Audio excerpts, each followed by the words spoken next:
Hello, मी आता इथे Kothrud police स्टेशनच्या परिसरामध्ये आहे. तुम्ही बघू शकता माझ्या मागे कोथरूड पोलीस स्टेशनचा परिसर आहे. ह्या पोलीस स्टेशनमधल्या काल PSI मॅडम होत्या, प्रेमा पाटील मॅडम, आणि त्यांचे सहकारी इथले आणि संभाजीनगरच्या पोलीस स्टेशनमधून आलेले काही सहकारी हे सगळे आमच्या मैत्रिणींच्या रूमवर गेलेत अचानकच, की तुम्हाला, आणि डायरेक्ट घुसलेत आणि रूम चेक वगैरे केली. त्या कोथरूडमध्येच राहतात आणि त्यांना इथे आणलं. वरती तुम्ही बघू शकता एक रूम आहे त्यांची कुठेतरी छोटीशी, त्या रूममध्ये घेऊन गेलेत आणि त्यांना मारहाण केली आहे. त्यांना लाथाबुक्क्यांनी मारलं आहे, त्यांना जातीवरून शिव्या दिल्यात.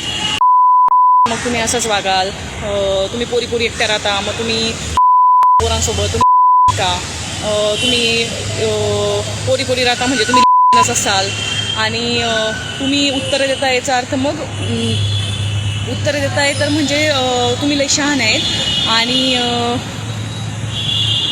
तुमचा खून पण होऊ शकतो वगैरे वगैरे, अशा टाईपची भाषा त्यांनी वापरली खूप वाईट पद्धतीने. आणि ज्या केसच्या संदर्भात आलो त्या केसशी ह्या मुलींचा काही संबंध पण तसा फार नव्हता, तरी हे सगळं घडलेलं आहे. काल रात्री 5 तास म्हणजे दुपारी 3ला ते घेऊन गेलेत आणि संध्याकाळी 8पर्यंत त्या ह्या पोलीस स्टेशनला होत्या. दुसरी एक मैत्रीण तिला 11 वाजता त्यांनी उचललं होतं तिच्या कामाच्या ठिकाणावरून, रात्री 11:30ला त्यांनी तिला सोडलं आणि एवढ्या वेळात त्यांचे मोबाईल पण त्यांच्याकडे जप्त होते. रात्री आम्ही 12:30-1ला इथे येऊन तक्रार दिली. तेव्हा FRI दाखल करा म्हटलं, ते म्हटले नाही, सकाळी आमच्या वरिष्ठ FRI दाखवलेला, तक्रार द्या. आम्ही रात्री तक्रार दिली. 3 वाजता आम्ही घरी गेलो. आता आम्ही FRI दाखल करायला आलो होतो, त्यासाठी मेडिकलला गेलं असं आम्ही म्हटलं होतं. इथले जे वरिष्ठ अधीक्षक आहेत त्यांनी सांगितलं की काही गरज नाही आहे, मेडिकलची काही गरज नाही आहे, तर तुम्ही मला वेळ द्या, आम्ही 4-5 दिवसात करतो आणि पुढे मग बघू आपण कसं करायचं ह्या सगळ्या प्रकरणाचं, असं त्यांनी सांगितलं आहे. खरं तर पोलिसांवर कालपासून आमचा बिलकुलच विश्वास राहिला नाही, कारण की ह्या सगळ्या प्रकरणामध्ये जे काही होते पोलीस, जे काही लोक इन्व्हॉल्व होते, ज्यांनी मानसिक शारीरिक छळ केला, जे जातीवाचक बोलले, जातीवाचकशी वेगळा झाली आहे, तू मुलगी आहेस, तुझं शरीर असं, एक पुरुष पोलीस जे PSI होते संभाजीनगरचे, ते त्या मुलीच्या अंगावर धावून आलेत आणि तिला हात लावलाय, त्यांनी स्पर्श केलाय.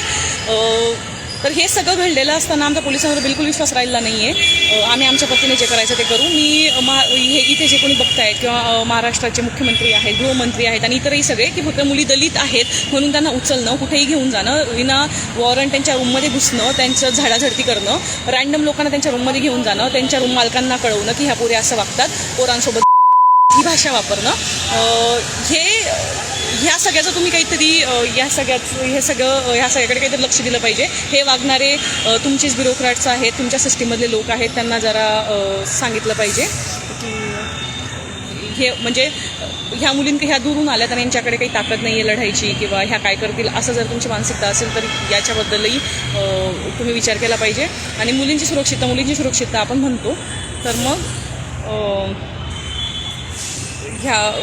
हीच एखादी सुरक्षितता तुम्ही जे म्हणताय याचाही विचार झाला पाहिजे. बाकी काही डिटेल्स असतील ते मी परत इथे बोलतच राहील, पण हे खूपच घाणेरडं प्रकरण आहे.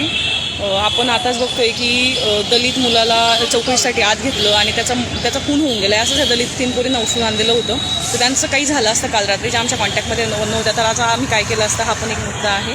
तर तुम्हाला जसं शक्य होईल त्या सर्वांनी तुम्ही मदत करा. थँक्यू. हे पोलीस स्टेशन आहे मागे माझ्या, आणि मी त्यांना कॅमेरावर आणू शकत नाही कारण की ते इथे नाही आहेत.